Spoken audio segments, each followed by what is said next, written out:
15장의 말씀입니다. 레위기 15장 31절부터 33절까지 말씀입니다.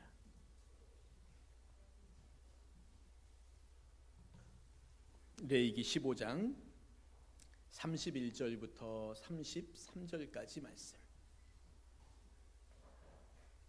우리 말씀을 한 목소리로 같이 읽겠습니다. 31절부터 33절까지 말씀 같이 읽겠습니다. 시작. 너희는 이와 같이 이스라엘 자손이 그들의 부정에서 떠나게 하여 그들 가운데에 있는 내 성막을 그들이 더럽히고 그들이 부정한 중에서 죽지 않도록 할지니라. 이 규례는 유출병이 있는 자와 설정함으로 부정하게 된 자와 불결기에 앓는 여인과 유출병이 있는 남녀와 그리고 불결한 여인과 동침한 자에 대한 것이니라. 아멘.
아멘. 감사합니다. 할렐루야. 우리 옆 사람과 인사합시다. 잘 오셨습니다. 반갑습니다. 예, 잘 오셨습니다. 반갑습니다. 고맙습니다. 고맙습니다. 오늘도 하나님을 예배하는 자리에 함께 하신 우리 성도님들을 주님의 이름으로 축복합니다. 여러분, 우리가 계속해서 레위기 말씀을 보고 있습니다. 레위기를 말하면 여러분이 딱 한 단어만 기억하시면 됩니다. 그것은 거룩이란 단어입니다. 따라해 보실까요? 거룩. 이게 레위기의 주제입니다. 거룩입니다. 레위기 11장 44절 45절에 보시면 이렇게 말씀합니다. 나는 여호와 너희의 하나님이라. 내가 거룩하니 너희도 몸을 구별하여 거룩하게 하고 땅의 기는 길짐승으로 말미암아 스스로 더럽히지 말라. 나는 너희의 하나님이 되려고 너희를 애굽 땅에서 인도하여 낸 여호와라. 내가 거룩하니 너희도 거룩할지어다. 이게 레위기의 주제입니다. 레위기 말씀이 참 어렵고 복잡하고 정말 읽으면 읽을수록 이해가 안 되는 게 너무 많지만, 레위기를 딱 핵심적으로 한마디 말하면 하나님께서 거룩하시니 하나님을 믿는 백성들, 하나님의 자녀들도 어떻게 살라고요? 거룩하게 살라는 겁니다. 이게 레위기의 주제이고 사실은 성경 전체의 주제입니다. 하나님을 믿는 백성의 삶에 관한 이야기를 할 때 우리가 어떻게 살아가야 합니까? 그러면 하나님처럼, 예수님처럼 어떻게 해요? 그분의 성품이 무엇이고 우리가 무엇을 닮아가야 되는데요? 그것이 바로 거룩이라는 거예요. 그래서 우리가 레위기 말씀을 읽다 보면 이 거룩한 백성으로 어떻게 살아가야 되느냐에 대한 이야기가 아주 어렵게 나옵니다. 특별히 11장부터 16장까지 말씀해 보시면 이 죄의 문제, 부정의 문제, 더러움의 문제, 이런 것들이 쭉 연결되어 나오는데, 이건데 보시면 이렇게 나와요. 11장에 보시면 먹을 수 있는 것과 먹을 수 없는 것에 대한 규정을 하죠. 그래서 어떤 것을 먹으면 정하고 어떤 것을 먹으면 부정하다, 뭐 이런 표현을 쓰고 있지 않습니까? 12장에 보시면 자녀를 낳은 여인이 어떻게 정결해지느냐에 대한 문제를 이야기하고 있고요. 13장과 14장에서는 피부에 생긴 나병, 집에 생긴 곰팡이, 이런 것들을 어떻게 처리해야 될 것이냐에 대한 이야기가 나오고 있습니다. 오늘 우리가 읽은 15장에는 몸에서 나오는 유출을 다루고 있어요. 사람의 몸에서 뭐 피가 나오든지 물이 나오든지 뭐 고름이 나오든지 이런 유출에 대한 것들을 이야기하고 있습니다. 그래서 여기 나오는 모든 증세들 일일이 다 설명하려면 시간이 부족하기 때문에 개략적으로 전체적인 이해만 하시면 됩니다. 이런 내용이에요. 남자나 여자나 할 것 없이 어떤 사람이든지 그의 몸에 유출병이 있으면 어떻게 해야 될 것이냐라는 겁니다. 그 유출의 유형이 병인 경우도 있습니다. 병 때문에 내 몸에서 어떤 고름이나 피가 나올 수가 있죠. 때로는 여인의 생리나 성관계로 인한 유출까지 다 포함한 일상적인 것까지를 말합니다. 그러니까 이것이 병의 문제냐 아니냐가 아니라 무조건 몸에서 어떤 유출이 있는 경우에는 다 불결하다라고 말씀하고 있어요. 그러니까 이게 어떤 병적인 문제만을 말하고 있는 건 아니구나. 일반적인 모든 경우까지 다 포함해서 하여간 무조건 몸에서 어떤 유출이 있으면 불결하다, 부정하다라고 그렇게 보고 있다는 거죠. 그럼 이것은 우리가 보기에 어떤 병적인 문제나 그런 원인을 찾고자 함이 아니라 역시 종교적인 문제고 하나님께서 그렇다라고 말씀하시는 겁니다. 그렇기 때문에 우리가 이 말씀을 볼 때마다 한 가지 생각할 건 뭐냐면, 어떤 말씀들은 지금도 우리가 문자 그대로 지킬 필요가 있습니다. 그런데 어떤 말씀들은 우리가 지금 문자 그대로 안 지켜도 되는 것들이 있어요. 예를 들면 11장에 나오는 먹는 것과 먹을 수 없는 것에 대한 규정들을 쭉 읽어보십시오. 먹을 수 없는 것이라고 말하는 것들 우리가 참 많이 먹고 있을 겁니다. 참 많이 먹고 있을 겁니다. 그렇죠? 그러면 오늘 우리가 그런 거 다 먹지 말아야 될 것인가? 그래서 어떤 창조과학회 뭐 이런 속해 있는 과학자들 같은 경우는 왜 그런 걸 먹지 말라고 했는가를 뭐 위생학적으로 아니면 영양학적으로 설명해서 사람 몸에 잘 안 맞으니까 먹지 말아라. 그 말이 맞을 수도 있습니다. 그러나 꼭 사람 몸에 맞지 않으니까, 하나님이 너무 우리를 잘 아시니까 이거 먹지 말아라, 그런 의미보다는 거기에 영적인 신학적인 의미가 더 많다는 거죠. 오늘 이 15장에도 마찬가지입니다. 여기 나와 있는 모든 유출에 관한 것들이 어떤 정말 위생학적인 이런 측면에서 우리가 이걸 바라보고 어떤 것이 나쁘다 좋다 이걸 설명할 것이 아니라 여기에 숨어있는 하나님의 뜻, 즉 영적인 의미나 신학적인 의미를 우리가 더 깊이 고민해 보는 것이 맞다는 거지요. 이 15장을 이야기하면서요, 정말 특별한 것 중에 하나가 바로 뭐냐면 몸에 유출이 있을 때 그 사람 부정하다라고 그렇게 말해요. 그런데 여기서 끝나지 않습니다. 그 사람과 접촉하는 사람이나 물건까지도 부정하다라고 말하고요, 거기다가 접촉으로 부정해진 사람이나 사물이 또다시 부정의 원인이 되어서 또 거기에 접촉하는 사람마저도 부정하게 된다는 거예요. 그러니까 이 15장에 나오는 이 부정함은 계속해서 옆 사람에게 전달되는 겁니다. 예를 들면 제가 이 수건을 만지는데 제가 부정한 사람인데 제가 이 수건을 만졌어요. 그리고 여기다 놨는데 우리 집사님이 이걸 정리한다고 이거 만졌습니다. 그럼 그분도 부정해지는 거예요. 그리고 이 수건을 또 갖다 놨는데 누가 또 만졌어요. 그럼 또 부정해지고요. 그분이 가서 또 누구를 만지면 또 부정해지고, 이 15장은 그렇게 부정이 계속해서 전염된다라고 말하고 있습니다. 이런 점에서 보면 15장에 나오는 부정은 11장에 나오는 부정한 음식으로 인한 부정이나 13장, 14장에 소개되고 있는 나병 때문에 생긴 부정보다도 훨씬 더 전염성이 강하다라는 것을 우리가 알 수 있습니다. 11장부터 14장까지 소개하고 있는 부정은 부정하게 된 사람과 직접 접촉한 사람만 부정해요. 즉 1차적인 부정밖에 없습니다. 내가 접촉한데 내가 어떤 사람을 만지면 그 사람만 부정한 겁니다. 그런데 15장에 보면 이 부정이 계속 퍼져나가죠. 그런 의미로 본다면은 15장의 유출병은 다른 경우보다 훨씬 더 강력한 부정의 원인으로 간주하고 있습니다. 몸에 유출병이 있는 사람이 앉아있는 의자, 누워있는 침상, 또 거기 깔려있는 안장, 이런 모든 것이 다 부정하게 되는 것이고, 거기에 접촉하는 사람도 부정하게지는 겁니다. 5절부터 7절까지 보면 이렇게 부정에 전염된 사람은 자기의 몸과 옷을 씻어야 했고, 이런 부정은 저녁까지 지속됐습니다. 또 7절 말씀해 보시면 몸에 유출병이 있는 사람과 직접적인 접촉을 한 사람도 부정을 했다고 말하고, 심지어 8절에 보시면 부정한 자의 침도 부정을 전염시킨다 이렇게 말하고 있습니다. 또 12절에 보면 유출병에 있는 사람이 만진 그릇도 모두 부정하게 되어서 다 깨트리라 그렇게 말해요. 질그릇 같은 경우는. 여러분, 그러면 왜 몸의 유출을 부정한 것으로 얘기해 되었는가 하는 것을 우리가 좀 고민해 볼 필요가 있지 않습니까? 왜 하나님께서 이렇게 말하는가? 그럼 지금도 마찬가지인가? 그렇지는 않습니다. 우리가 지금의 의미는 다르게 보셔야 됩니다. 왜 하나님이 이 말씀을 하실까? 실제로 몸의 유출이 그렇게 심각한 것인가? 정말 심각한 것인가? 정말 심각한 것인가? 예, 물론 어떤 전염성이 있는 그런 몸의 유출이 있는 경우도 있습니다. 그러나 여기 보시면 여성의 생리나 성적인 관계에서 나오는 유출 등 이것들 말할 거거든요. 그럼 이것까지 전부 부정한 것이냐? 그 부정함이 나병에 비해서 정말 더 부정하냐? 더 부정하냐? 왜 하나님께서 이런 규정을 주셨을까라는 거예요. 그냥 아무것도 아닌 것처럼 넘어갈 수도 있는 그런 말씀인데 왜 굳이 이런 규정을 주셨느냐라는 거죠. 저는 두 가지를 생각해 보았습니다. 첫째는 하나님은 우리가 보이지 않는 부정함을 감추지 말고 그것을 드러내어 정결함을 갖추라 그렇게 말씀하고 있다는 겁니다. 보이지 않는 것들, 숨길 수 있는 것들, 숨기지 말라는 거예요.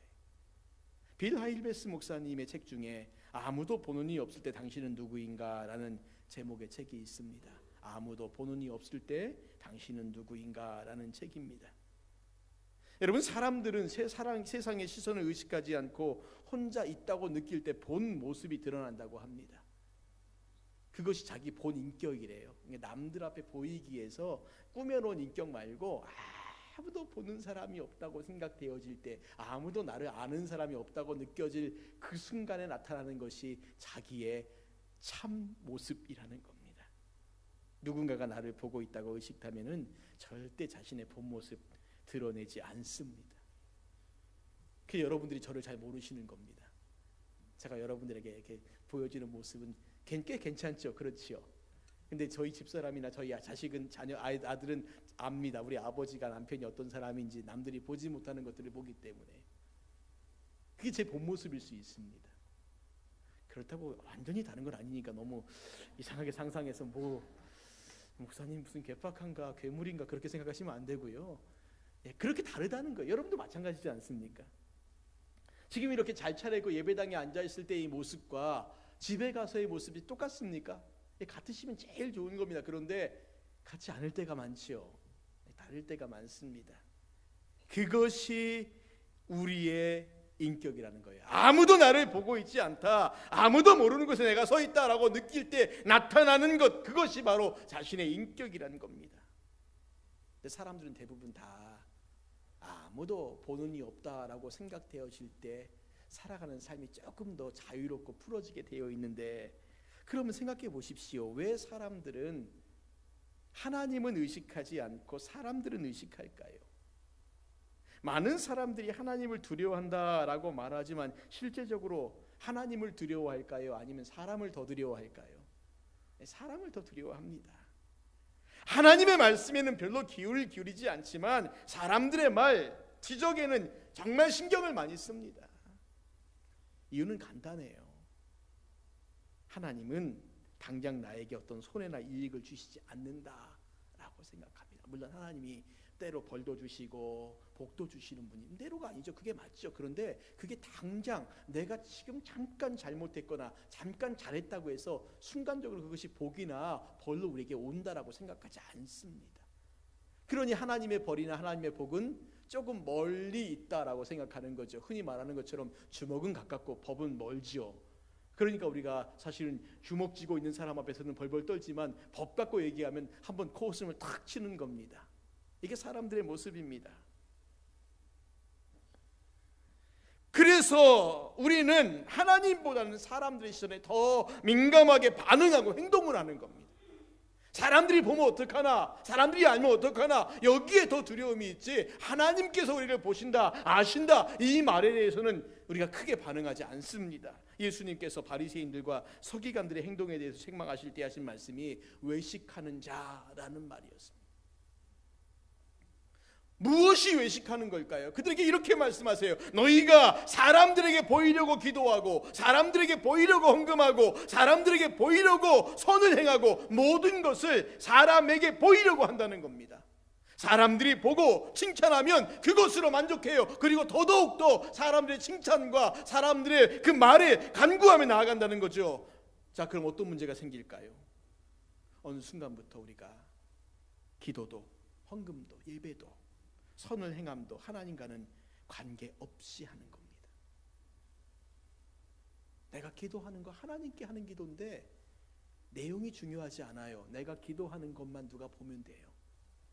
저분은 새벽 예배 한 번도 안 빠져. 저분은 참 기도 열심히 해. 근데 하나님과 나와 아무 관계가 없어요.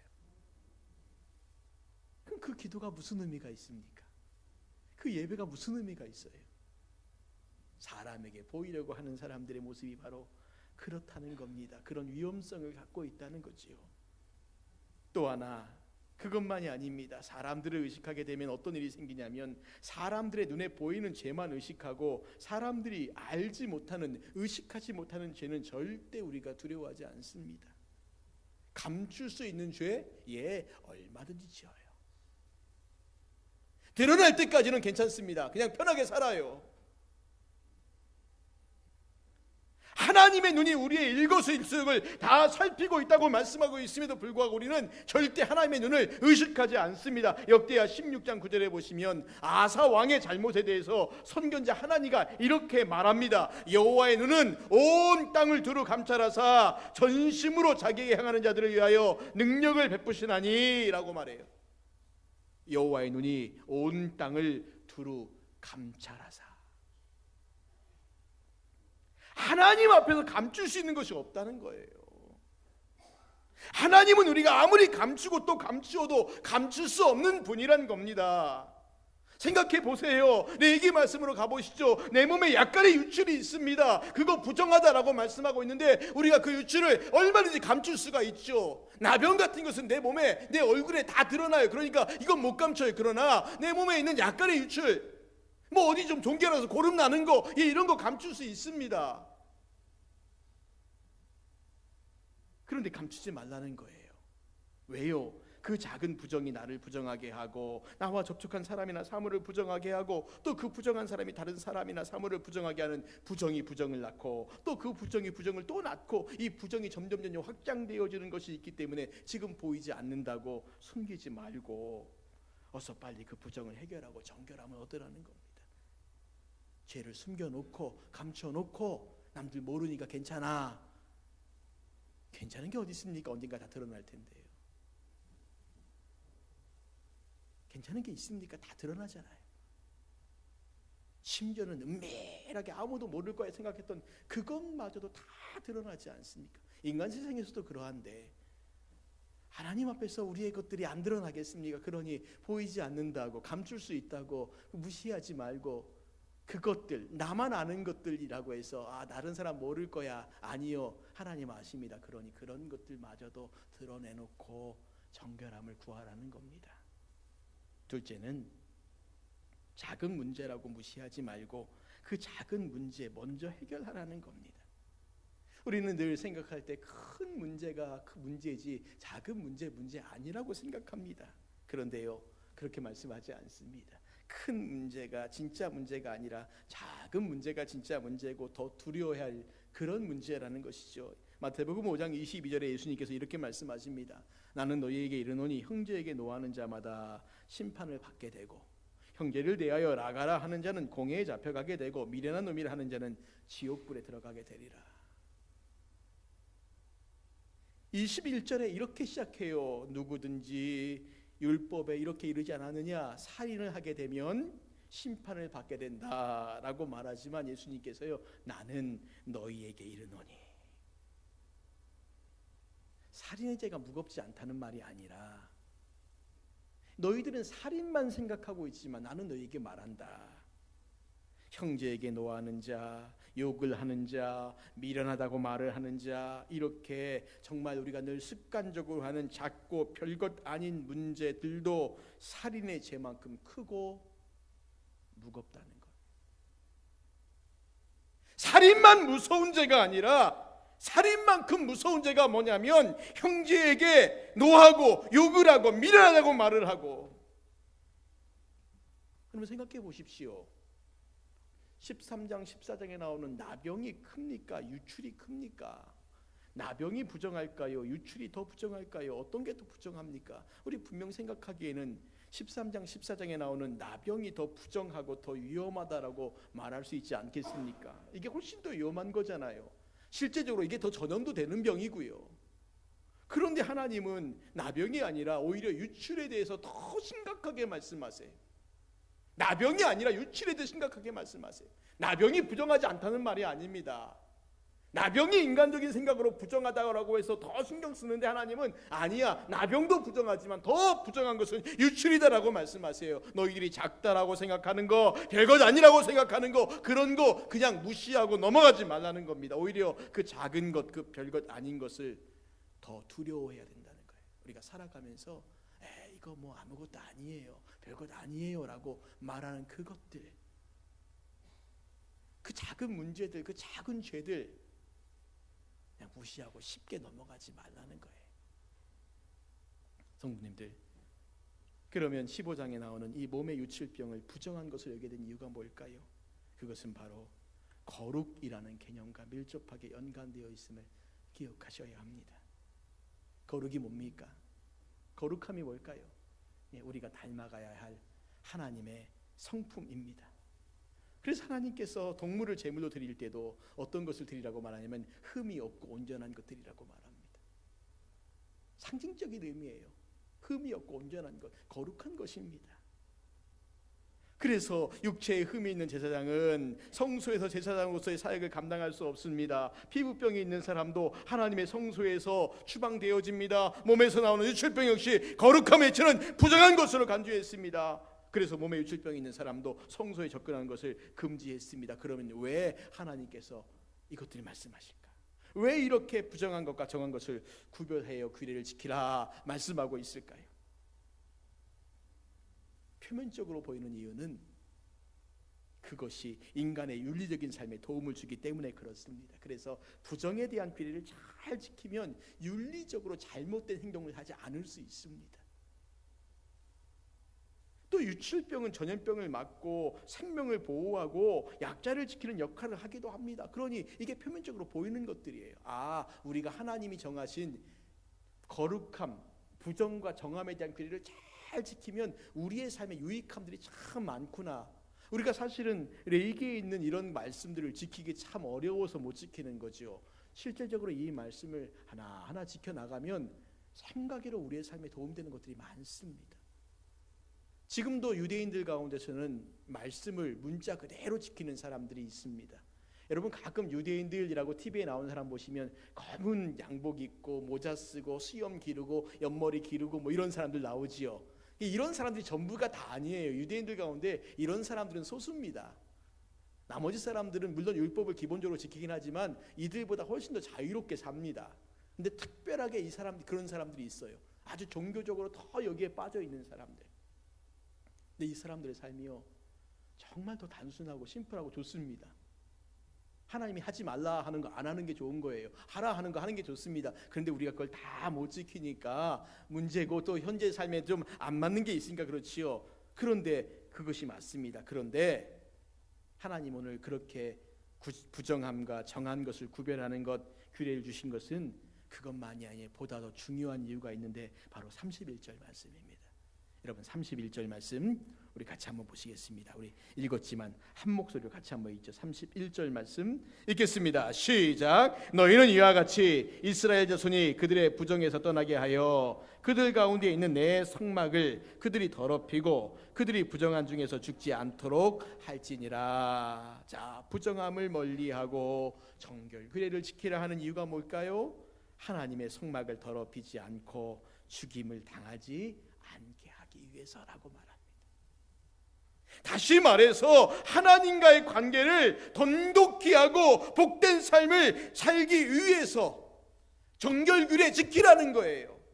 하나님의 백성으로서 하나님과 하나 되고 하나님 기뻐하시는 삶을 사는 것, 그것이 정결규례라는 겁니다. 여기서 떠나게 하여 라는 이 말은 구별하다, 헌신하다 이런 의미가 있어요. 그러기에 31절 말씀에 떠나라는 이 말을 조금 더 확장해서 해석을 하면 이렇게 말할 수 있습니다. 우리에게 하여금 부정한 것에서 떠나서 하나님께 구별되고 헌신된 삶을 살라는 겁니다.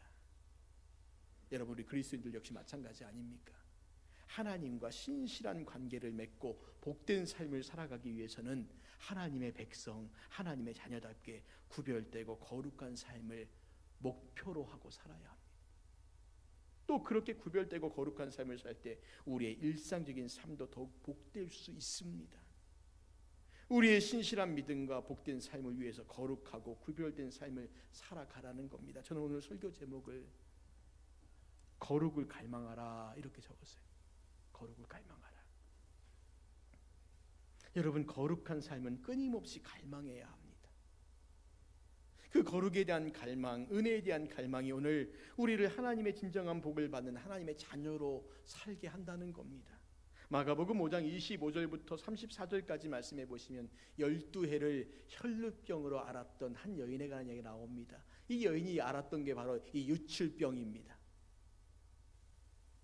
이 여인은 병을 고치기 위해서 전 재산을 다 쏟아부어서 많은 의원들을 찾아가지만 고생만 하고 병은 더 악화되지요. 12해를 부정한 채로 지내면서 그녀가 당했을 고통 한번 생각해 보십시오. 어떤 말로 표현이 가능할까요?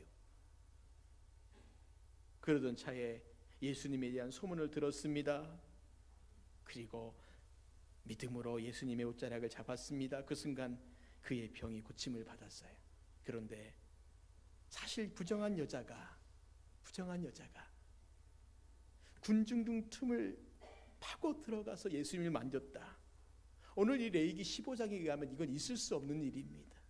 그 여인이 길을 나서서 사람들 틈을 들어가는 순간부터 그 여인과 스쳐 지나가는 모든 사람들은 다 부정해지는 거예요. 그렇죠. 오늘 말씀에 의하면 그렇습니다. 근데 그런 끝이 아니잖아요. 이 사람들이 자기가 부정해진지 모르고 또 가다가 누군가를 만지면 또 그들도 부정해지는 거 아니겠습니까? 그러니까 부정이라는 것이 끝도 없이 퍼져나갈 텐데 그럼 이 여인은 감히 이 말씀을 안다면 그렇게 못 갈 거예요. 그런데 그녀는 율법을 초월하여 예수님 만집니다. 이것이 믿음입니다. 이것이 거룩에 대한 갈망이고 은혜에 대한 갈망입니다. 여러분, 여기서 나타나는 믿음의 특징은 세 가지인데요. 첫 번째는 자신의 죄와 비참함을 깨닫는 거예요. 두 번째는 예수님이 죄인들을 향한 자비와 은혜가 얼마나 풍성한가라는 것을 아는 겁니다. 즉 자신은 율법 앞에서 도무지 주님께 나아갈 자격이 없는 부정한 죄인이지만, 그러나 주님께서는 긍휼과 자비가 넘치시기 때문에 그분께 나아가면 자신을 불쌍히 여기신다, 이것을 믿는 겁니다. 세 번째는 그분의 옷자락만 만져도 나음을 받으리라, 이 확신입니다. 이것 한마디로 말하면 이런 겁니다. 거룩함에 대한 갈망과 은혜에 대한 갈망이에요. 앞에 참 많은 장애물이 놓여 있지만 그것들을 뚫고 지나갈 수 있느냐라는 거죠. 무엇 가지고요? 거룩에 대한 갈망, 은혜에 대한 갈망을 가지고요. 마귀가 끊임없이 우리 마음속에 지는 부정한 생각이 있습니다. 마귀는요, 늘 우리에게 이렇게 말해요. 내가 그따위로 살면서 예수님의 은혜를 구하느냐? 율법 앞에서 내 자신을 생각해봐라. 하나님이 이런 너를 받아주시겠느냐? 마귀는요, 끊임없이 우리에게 뭐라고 말하는지 아세요? 네가 그따위로 살면서, 네가 그따위로 살면서, 한 주간도 그따위로 살면서 네가 기도하는 게 가당키나 해? 네가 그따위로 살면서 하나님이 너에게 은혜를 주실 것 같아? 네가 그따위로 살면서 해. 근데 이 말이 참 가슴이 아픕니다. 왜? 우리가 정말 그따위로 살았거든요.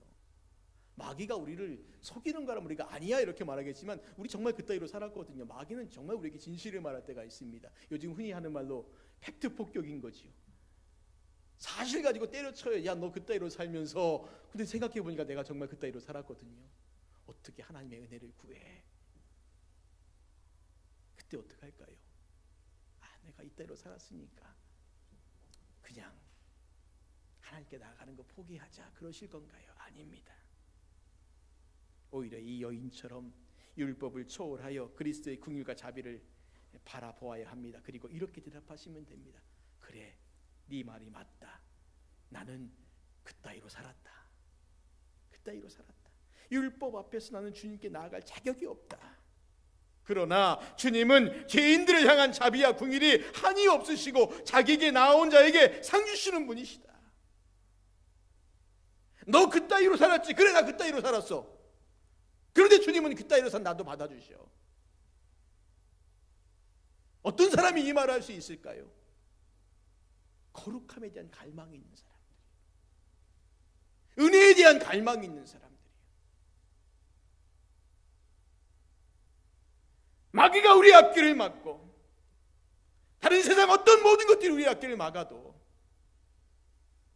주님께 가는 겁니다. 주님께 가는 겁니다. 나의 부정함을 무릅쓰고 주님께 가는 겁니다. 왜? 그래야지 사니까요.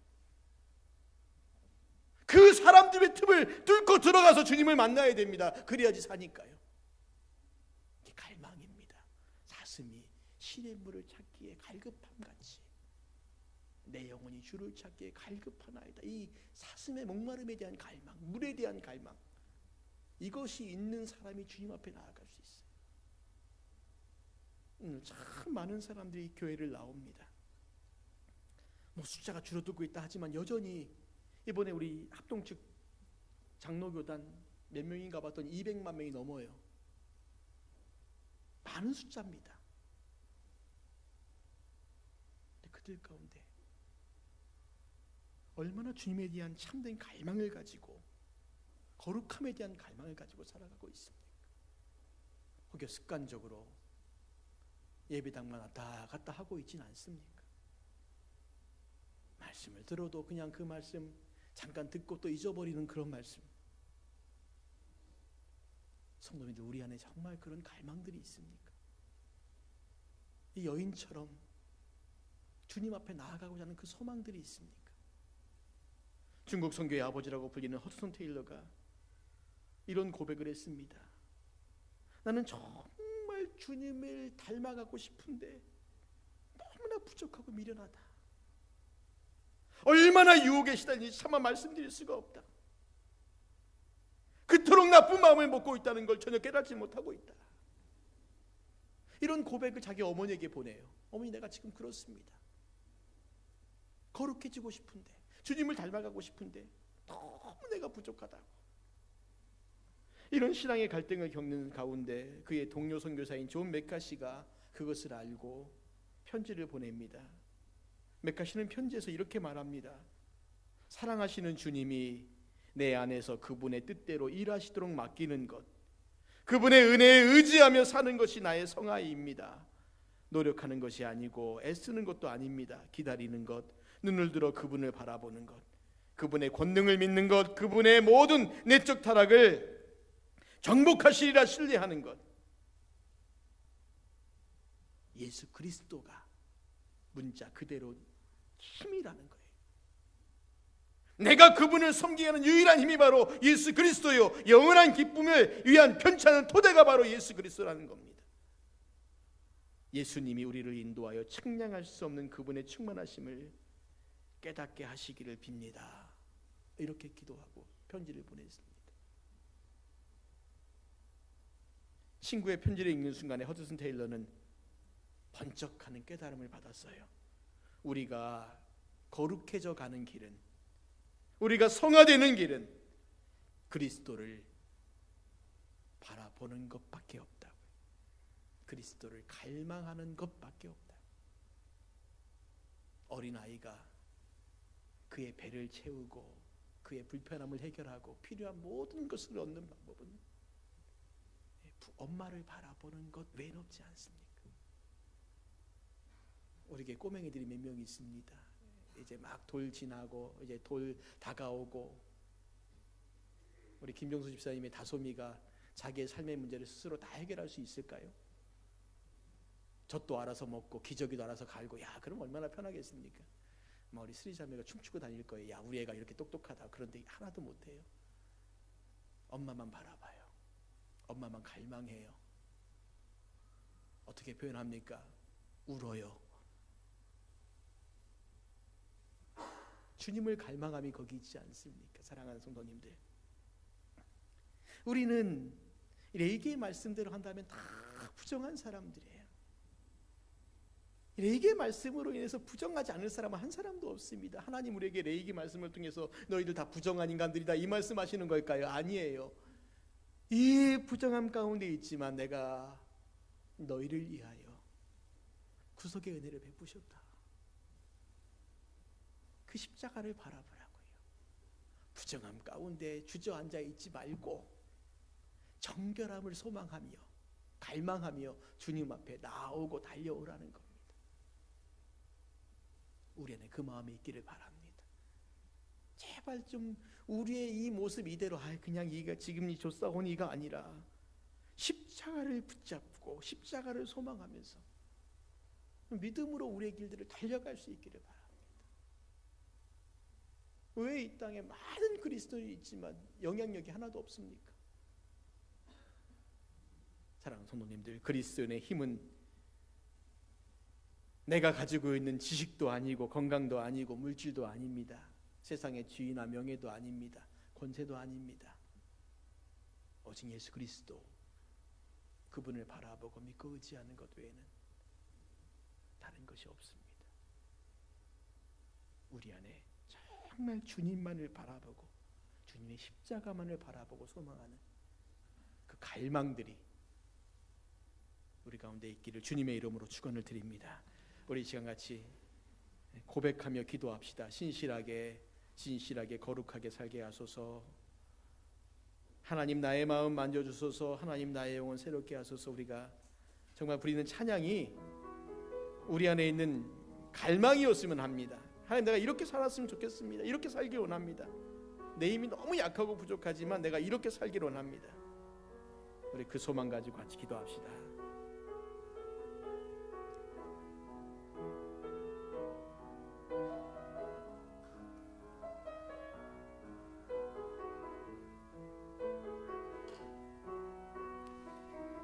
신실하게 진실하게 진실하게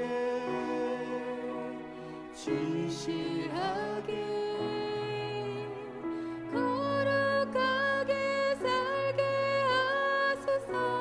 진실하게 진실하게 진실하게 진실하게 거룩하게 살게 하소서. 진실하게 진실하게 진실하게 진실하게 거룩하게 살게 하소서. 진실하게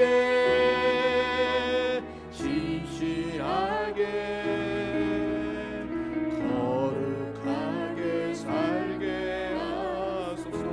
하나님 나의 마음 하나님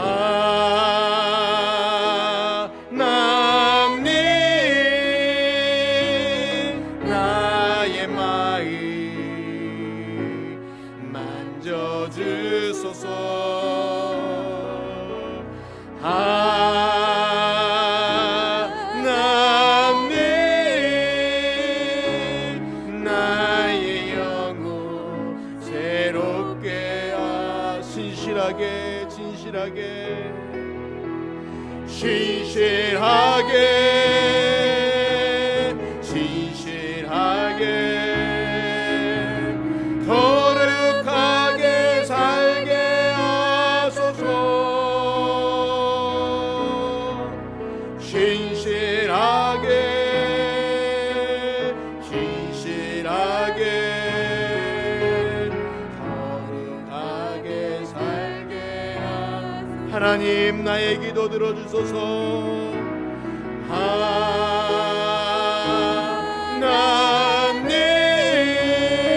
하나님 나의 기도 들어주소서.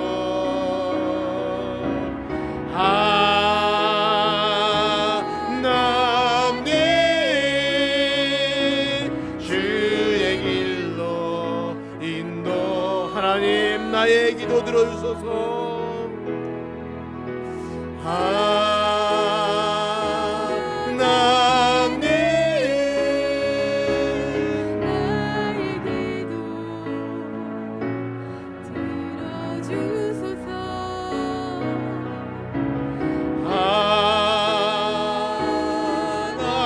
하나님